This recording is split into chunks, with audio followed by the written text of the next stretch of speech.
di ujung tanduk. Nasib tenaga honorer akan berakhir pada November 2023 ini. Hal ini bukanlah gertak sambal belaka. Surat edaran penghentian tenaga honorer ini sudah terbit. Menteri Pendayagunaan Aparatur Negara dan Reformasi Birokrasi mengeluarkan surat edaran nomor B185 MSM 0203 2022 tentang status kepegawaian di lingkungan instansi pemerintah pusat dan pemerintah daerah.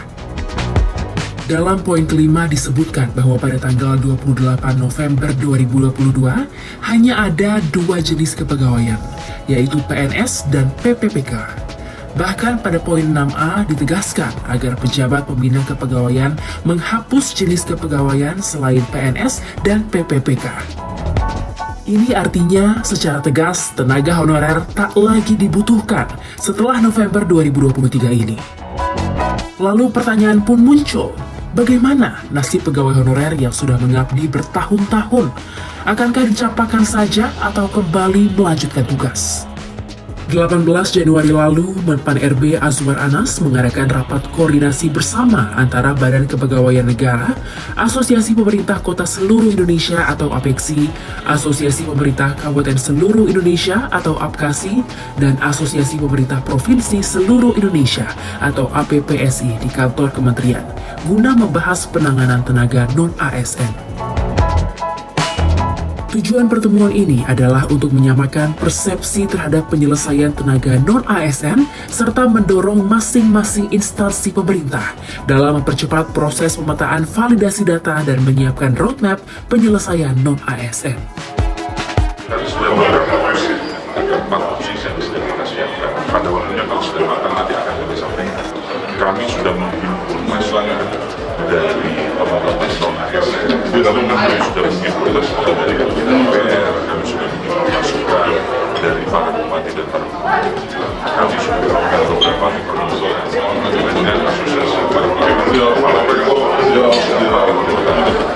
dan kami terus melakukan asosiasi dan teman-teman yang tergabung dalam next. Kita sedang cari opsi yang terbaik. Memang aturannya 5 tahun lalu meminta supaya diakhiri di November 2022. Setelah mendengar dari berbagai pihak, sedang kita kaji opsinya. Nanti kami akan lakukan ke presiden sebelumnya kami akan bertemu. Berdasarkan data Badan Kepegawaian Negara atau BKN, jumlah tenaga honorer di Indonesia tercatat 2.215.542 orang, yang terdiri dari 335.639 berada instansi pusat dan 1.879.903 lainnya berada di instansi daerah. Data yang diterbitkan pada Rabu 5 Oktober lalu ini melibatkan 590 instansi, meliputi 66 instansi pusat dan 524 instansi daerah. Data tersebut juga menunjukkan kementerian yang paling banyak mempekerjakan tenaga honorer adalah Kementerian Agama, yakni sebanyak 139.560 orang. Lalu diikuti Kementerian Sosial sebanyak 40.715 orang, Pemprov Jawa Timur 24.875 orang, Kementerian Pekerjaan Umum dan Perumahan Rakyat 21.888 orang, dan Pemprov Jawa Tengah 21.757 orang. Lalu dengan wacana penghapusan tenaga honorer bulan November 2023 ini, bagaimana nasib mereka yang sudah lama mengabdi tapi tak jua diangkat menjadi abdi negara? Kami menemui 2 pegawai non-ASN di salah satu sekolah negeri di Bilangan, Jakarta Selatan. Kedua pegawai yang bertugas di tenaga administrasi sekolah ini telah bertugas belasan bahkan puluhan tahun sebagai tenaga non-ASN. Sedih sudah barang tentu.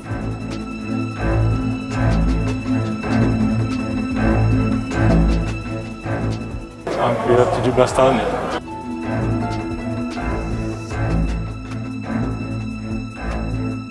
Awal-awal kerja di sini kan masih honor dulu ya, belum ada, sekarang udah ada namanya KKI. Jadi penghasilannya berdasarkan dari sekolah. Tapi sekarang alhamdulillah sudah ada dangkat KKI sejak tahun 2016. Penghasilannya sudah menyesuaikan UMR. Iya, alhamdulillah udah lumayan. KKI itu kontrak kerja individu. yang diangkat oleh Pemda DKI Jakarta.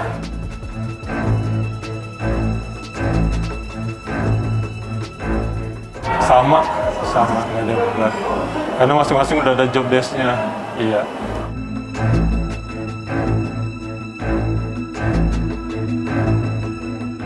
Yang pasti sekarang lebih baik setelah diangkat sebagai KKI agak lebih baik.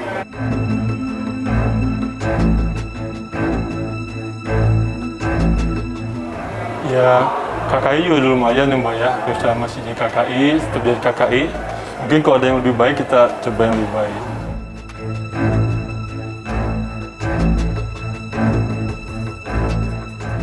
Kalau bagi saya ya, saya kan di sini tergantung dari lowongan dari Pemda untuk diangkat PNS.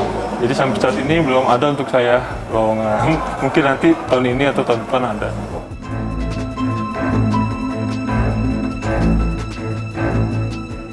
Harapannya diangkat jadi PNS biar lebih bisa lebih kontribusi lebih besar daripada hari ini.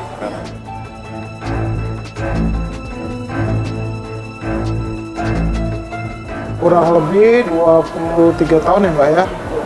Iya.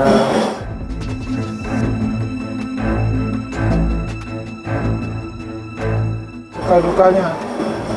Kalau dibilang banyak suka dukanya, banyakan dukanya ya Mbak. Ini alami ya. Tapi insya Allah berkah. Walaupun saya honorer puluhan tahun, insya Allah saya bisa menyekolah anak saya, bisa membesarkan anak. Yang penting kita ikhlas, semua Allah yang lihat, semua yang tahu semua.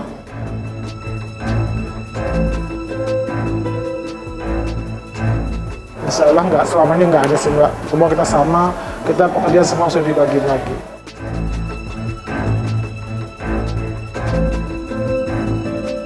Wah kalau dulu Mbak gaji 100.000 Mbak, 150.000. Ya insya Allah bertahap semua ya Mbak ya. Bertahap dari kecil. Nah, tahun 2016 ya kita diangkat jadi KKI. Alhamdulillah udah UMR, ya kita merasakan juga peningkatannya, kesejahteraannya.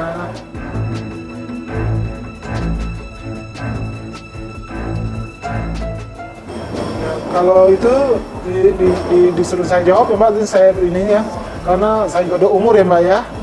Ya kalau memang sekolah masih memperkerjakan saya, insya Allah saya masih siap.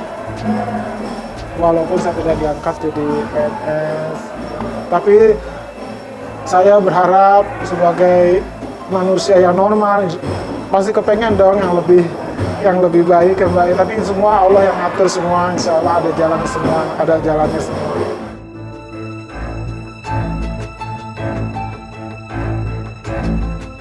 Oh, yang saya tahu sih memang terakhir kita 2014 itu Mbak ya, di Dinas Pendidikan ya. Mungkin kesalahannya kita memang belum pernah tes lagi ya. Terakhir itu aja saya tahu 2014 saya tes. Semoga ada pembukaan gitu. Amin.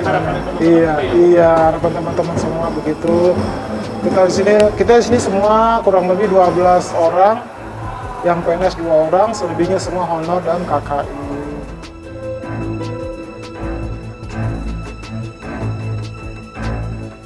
Amin, mudah-mudahan pemerintah biar bisa mendengar suara kita ya Mbak ya. Keikhlasan untuk mengabdi pada negara dan kebutuhan mencari nafkah demi keluarga terdengar jelas menjadi motivasi utama para pegawai non-ASN tetap bekerja. Bahkan candaan gaji kecil, kerjaan besar sudah menjadi hal lumrah. Menpan RB Azumar Anas memastikan tak semua tenaga honorer diberhentikan.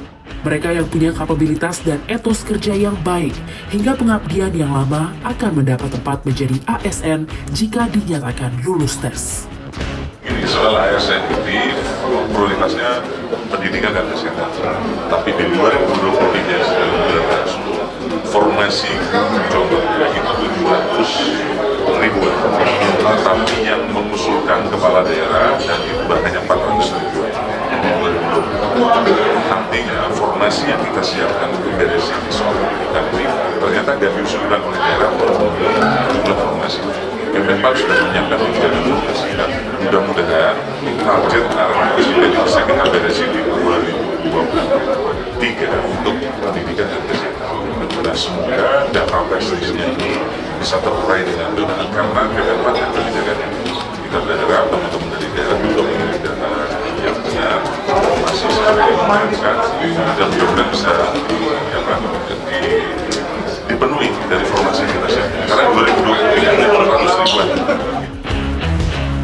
Ya, skema yang diperhitungkan pemerintah pusat untuk diterapkan dalam menata tenaga non-ASN memang telah dipersiapkan. Di antaranya, tenaga non-ASN diangkat seluruhnya menjadi ASN atau diberhentikan seluruhnya, atau juga diangkat sesuai dengan skala prioritas. Kita nantikan saja apa langkah pemerintah selanjutnya. Semoga mereka yang punya etos kerja baik tetap bisa melanjutkan tugas.